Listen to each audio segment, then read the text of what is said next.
ସବୁବେଳେ ଯଦି ସେଇ ଗୋଟିଏ ପ୍ରକାର ଜଳଖିଆ ଖାଇ ଖାଇ ବୋର୍ ହେଇଗଲେଣି ତାହେଲେ ଆଜିର ଏଇ ଜଳଖିଆକୁ ନିହାତି ଥରେ ଟ୍ରାଏ କରିବେ। ଆଜିର ଏଇ ଜଳଖିଆ ପିଲା ହୁଅନ୍ତୁ କି ବଡ଼ ସମସ୍ତଙ୍କୁ ବହୁତ ପସନ୍ଦ ଆସିବ। ଏଇ ଜଳଖିଆକୁ ଆପଣମାନେ ଖୁବ୍ କମ୍ ସମୟରେ ମଧ୍ୟ ବନେଇ ପାରିବେ। ନମସ୍କାର, ମୁଁ ରଶ୍ମି ୟୁଟ୍ୟୁବରେ ଆପଣ ସମସ୍ତଙ୍କୁ ସ୍ୱାଗତ। ଆଶା କରୁଛି ଆପଣମାନଙ୍କୁ ଆଜିର ଏଇ ଜଳଖିଆର ରେସିପି ନିଶ୍ଚୟ ପସନ୍ଦ ଆସିବ। ଭିଡ଼ିଓକୁ ସମ୍ପୂର୍ଣ୍ଣ ଦେଖିବା ପାଇଁ ଅନୁରୋଧ। ଏବେ ଚାଲନ୍ତୁ ଷ୍ଟାର୍ଟ କରିବା ଆଜିର ରେସିପି। ପ୍ରଥମେ ଏଠି ଗୋଟେ ବଡ଼ ବାଉଲ୍ ନେଇଯାଇଥିଲି। ସେଇ ବାଉଲ୍ରେ ଏବେ ଗୋଟେ ମେଜରମେଣ୍ଟ କପ୍ରେ ମାପିକି ଗୋଟେ କପ୍ ଦେଇଦେବା ଅଟା, ତା ସହିତ ଗୋଟେ କପ୍ ଦେଇଦେବା ମଇଦା। ଆପଣମାନେ ଚାହିଁଲେ କେବଳ ଅଟାରେ କି କେବଳ ମଇଦାରେ ମଧ୍ୟ ବନେଇ ପାରିବେ। ଏବେ ସେଥିରେ ସ୍ୱାଦ ମୁତାବକ ଲୁଣ ଦେବା, ତା ସହିତ 2 ଚାମଚ ଏଠି ମୁଁ ଦେଇଦେଉଛି ଖାଇବା ତେଲ।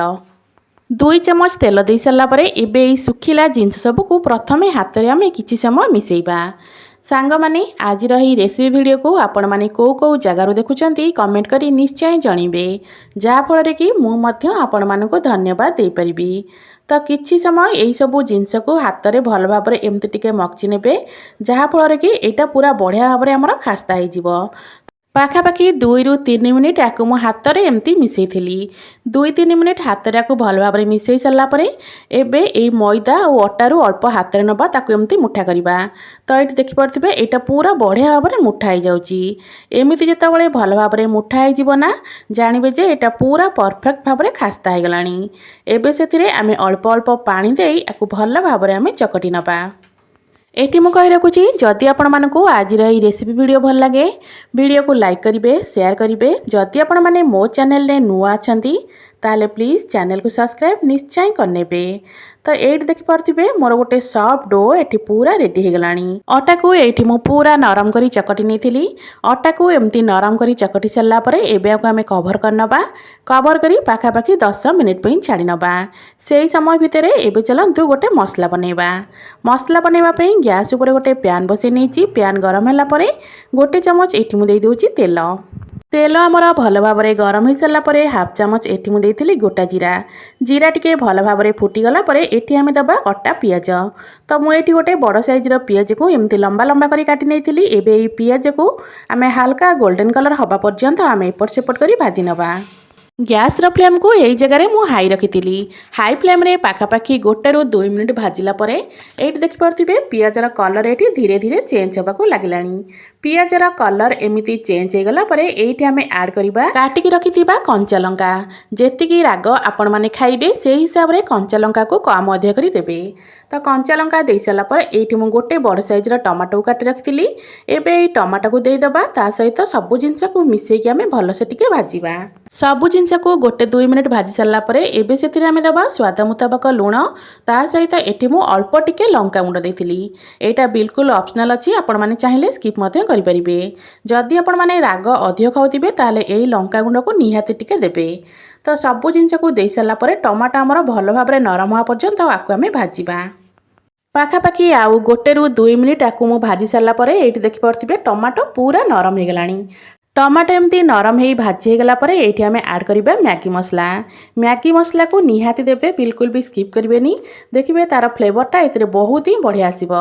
ତ ଗୋଟେ ପ୍ୟାକେଟ୍ ମ୍ୟାଗି ମସଲା ଦେଇସାରିଲା ପରେ ଏବେ ଏଇ ସବୁ ଜିନିଷକୁ ଆମେ ଭଲ ଭାବରେ ମିଶାଇ ନେବା। ସବୁ ଜିନିଷକୁ ଭଲ ଭାବରେ ମିଶାଇ ସାରିଲା ପରେ ଏଇଠି ମୁଁ 4ଟା ଅଣ୍ଡାକୁ ଭାଙ୍ଗିକିନା ଦେଇଦେଉଛି। ଯେତେବେଳେ ଆପଣମାନେ ଅଣ୍ଡାକୁ ଭାଙ୍ଗିକିନା ଦେବେ ସେହି ସମୟରେ ଗ୍ୟାସ୍ର ଫ୍ଲେମ୍କୁ ପୁରା ହାଇ କରିନେବେ। ହାଇ ଫ୍ଲେମ୍ରେ ଅଣ୍ଡା ସବୁକୁ ଦେଇ ସାରିଲା ପରେ ଆକୁ ଆମେ ଭଲ ଭାବରେ ଭୁଜିଆ ପରିକା ବନେଇବା। ତ ଆକୁ ଏମିତି ଭଲସେ ଗୋଳେଇ ନେବେ। ଦେଖିବେ କିଛି ସମୟ ପରେ ଅଣ୍ଡାଟା ଆମର ପୁରା ଶୁଖା ଶୁଖା ହେଇଯିବ। ସବୁବେଳେ ଯଦି ସେଇ ରୁଟି, ପୁରୀ, ପରଟା ଖାଇ ଖାଇ ବୋର୍ ହେଇଗଲେଣି ତାହେଲେ ଆଜିର ଏଇ ଜଳଖିଆର ରେସିପିକୁ ଆପଣମାନେ ଘରେ ନିହାତି ଥରେ ଟ୍ରାଏ କରନ୍ତୁ। ଦେଖିବେ ପିଲା ହୁଅନ୍ତୁ କି ବଡ଼ ସମସ୍ତଙ୍କୁ ଏଇ ଜଳଖିଆଟା ନିଶ୍ଚୟ ପସନ୍ଦ ଆସିବ। ତ ଏଇଠି ମୁଁ ଅଣ୍ଡାର ଭୁଜିଆ ପୁରା ବନେଇ ସାରିଲାଣି। ଅଣ୍ଡା ଏମିତି ଶୁଖା ଶୁଖା ହେଇ ଭଜା ହେଇସାରିଲା ପରେ ଏଇଠି ଆମେ ଆଡ଼୍ କରିବା କାଟିକି ରଖିଥିବା ଧନିଆ ପତ୍ର, ତା ସହିତ 1/2 ଚାମଚ ଗୋଲମରିଚର ଗୁଣ୍ଡ। ଗୋଲମରିଚ ଗୁଣ୍ଡକୁ ବିଲକୁଲ ବି ସ୍କିପ୍ କରିବେନି, ଅଳ୍ପ ଟିକେ ନିହାତି ଦେବେ। ତ ଧନିଆ ପତ୍ର, ଗୋଲମରିଚ ଗୁଣ୍ଡ ଦେଇ ସାରିଲା ପରେ ଆକୁ ଆମେ ଭଲସେ ଟିକେ ମିଶାଇ ନେବା। এইটি ଦେଖିପାରୁଥିବେ ସବୁ ଜିନିଷକୁ ମୁଁ ଭଲ ଭାବରେ ମିଶାଇ ନେଇଛି। ଏବେ ଚାଲନ୍ତୁ ଗ୍ୟାସ୍ର ଫ୍ଲେମ୍କୁ ଅଫ୍ କରିନେବା ଆଉ ଆକୁ ଟିକେ ଥଣ୍ଡା ହେବା ପାଇଁ ଛାଡ଼ିଦେବା। ଏପଟେ ଆମର ମସଲାଟା ଥଣ୍ଡା ହେଉଥିବା ଭିତରେ ଏପଟେ ଯେଉଁ ଅଟା ଆମେ ଚକଟି ରଖିଥିଲେ ନା, ଏଇଠି ଦେଖିପାରୁଥିବେ ଅଟା ଚକଟାଟା କେତେ ନରମ ହେଇଯାଇଛି। ଏବେ ଏଇ ଅଟା ଚକଟାରୁ ଆମେ ଛୋଟ ଛୋଟ ଗୋଳା ସବୁ କାଢ଼ି ନେବା।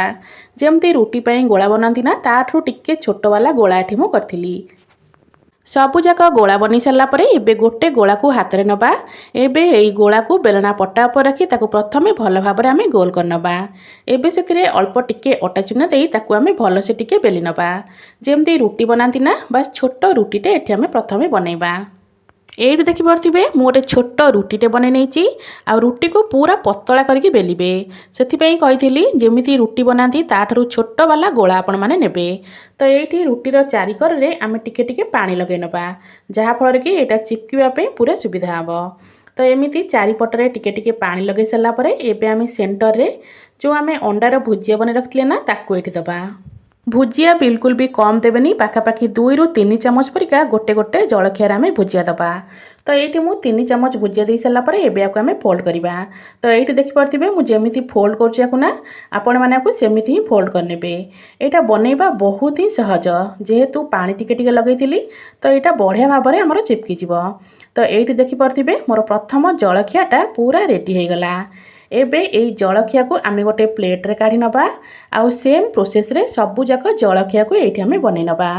ସବୁଯାକ ଜଳଖିଆକୁ ପ୍ରଥମେ ବନେଇକିନା ଗୋଟେ ପ୍ଲେଟ୍ରେ ରଖିନେବା, ଯାହାଫଳରେ କି ଆମକୁ ଜଳଖିଆ ବନେଇବା ପାଇଁ ଟିକେ ସୁବିଧା ହେବ। ତ ଏଇଠି ମୁଁ ସେମ୍ ପ୍ରୋସେସ୍ରେ ସବୁଯାକ ଜଳଖିଆକୁ ପ୍ରଥମେ ବନେଇ ନେଇଥିଲି। ସବୁଯାକ ଜଳଖିଆ ବନେଇ ପ୍ଲେଟ୍ରେ ରଖି ସାରିଲା ପରେ ଏପଟେ ଗ୍ୟାସ୍ ଅନ୍ କରି ଗ୍ୟାସ୍ ଉପରେ ଗୋଟେ ପ୍ୟାନ୍ ବସାଇ ନେଇଥିଲି। ପ୍ୟାନ୍ ଆମର ଭଲ ଭାବରେ ଗରମ ହୋଇସାରିଲା ପରେ ସେଥିରେ 1 ଚାମଚ ପରିକା ଦେଇଦେବା ତେଲ। ତେଲ ଆମର ଟିକେ ଗରମ ହୋଇସାରିଲା ପରେ ବନେଇ ରଖିଥିବା ଜଳଖିଆକୁ ଏଇଠି ଆଡ଼୍ କରିବା। ତ ଗୋଟେ ପଟ ଭଲ ଭାବରେ ହେବା ପର୍ଯ୍ୟନ୍ତ ଅପେକ୍ଷା କରିବା। ଗ୍ୟାସ୍ର ଫ୍ଲେମ୍କୁ ଏଇଠି ମୁଁ ମିଡ଼ିୟମ୍ରେ ହିଁ ରଖିଥିଲି। ମିଡ଼ିୟମ୍ ଫ୍ଲେମ୍ରେ ପାଖାପାଖି 1 ମିନିଟ୍ ପରେ ଆକୁ ଆମେ ଆର ପଟକୁ ପଲଟେଇ ନେବା। ତ ଏଇଠି ଦେଖିବେ ଗୋଟେ ପଟ କେତେ ସୁନ୍ଦର ଭାବରେ ହେଇଯାଇଛି। ତ ଏମିତି ଆକୁ ଏପଟ ସେପଟ କରି 2 ପଟ ସାଇଡ୍ ବଢ଼ିଆ ଭାବରେ ପୁରା କଲର୍ ଆସିବା ପର୍ଯ୍ୟନ୍ତ ଆମେ ଆକୁ ସେକି ନେବା। ମୁଁ ଏଠି ଆକୁ ବହୁତ କମ୍ ତେଲରେ ଟିକେ ଏପଟ ସେପଟ କରି ପୁରା ଭାଜିଲା ପରିକା ବନେଇଥିଲି। ଆପଣମାନେ ଚାହିଁଲେ ଅଧିକ ତେଲରେ ଆକୁ ଛାଣିଲା ଟାଇପ୍ର ମଧ୍ୟ କରିପାରିବେ। ତ ଏଇଠି ଦେଖିପାରୁଥିବେ ଆମର ପ୍ରଥମ ଜଳଖିଆ ପୁରା ରେଡ଼ି ହେଇଗଲାଣି। ତ 2 ପଟ ସାଇଡ୍ କଲର୍ ମଧ୍ୟ ବହୁତ ସୁନ୍ଦର ଆସିଗଲାଣି। ଏମିତି ଗୋଲ୍ଡେନ୍ କଲର୍ 2 ପଟ ସାଇଡ୍ ଆସିଗଲେ ଆପଣମାନେ ଜାଣିବେ ଯେ ଜଳଖିଆଟା ପୁରା ବଢ଼ିଆ ଭାବରେ ସେକି ହେଇଗଲାଣି ବା ଭାଜି ହେଇଗଲାଣି। ତ 2 ପଟ ସାଇଡ୍ର କଲର୍ ତ ବହୁତ ବଢ଼ିଆ ଭାବରେ ଆସିଗଲାଣି। ଏବେ ଚାଲନ୍ତୁ ଏଇ ଜଳଖିଆକୁ ଗୋଟେ ପ୍ଲେଟ୍କୁ କାଢ଼ି ନେବା। ଆଉ ସେମ୍ ପ୍ରୋସେସ୍ରେ ସବୁଯାକ ଜଳଖିଆକୁ ଏଇଠି ମୁଁ ଭାଜି ନେଉଛି। ସବୁଯାକ ଜଳଖିଆକୁ ବନେଇ ସାରିଲା ପରେ ଏଇଠି ମୁଁ ଗୋଟେ ପ୍ଲେଟ୍କୁ କାଢ଼ି ନେଇଛି। ତ ଦେଖିକି ଜାଣିପାରୁଥିବେ ଜଳଖିଆଟା କେତେ ବଢ଼ିଆ ବନିଛି। ଦେଖିବା ପାଇଁ ଯେତିକି ସୁନ୍ଦର ଲାଗୁଛି ନା, ଖାଇବା ପାଇଁ ମଧ୍ୟ ସେତିକି ହିଁ ସୁଆଦିଆ। ଆଶା କରୁଛି ଆପଣମାନଙ୍କୁ ଆଜିର ଏହି ଜଳଖିଆର ରେସିପି ନିଶ୍ଚୟ ପସନ୍ଦ ଆସିଥିବ। ପୁଣି ଆସିବି ଗୋଟେ ନୂଆ ରେସିପି ନେଇ। ସେ ପର୍ଯ୍ୟନ୍ତ ରହୁଛି। ନମସ୍କାର। ଜୟ ଜଗନ୍ନାଥ।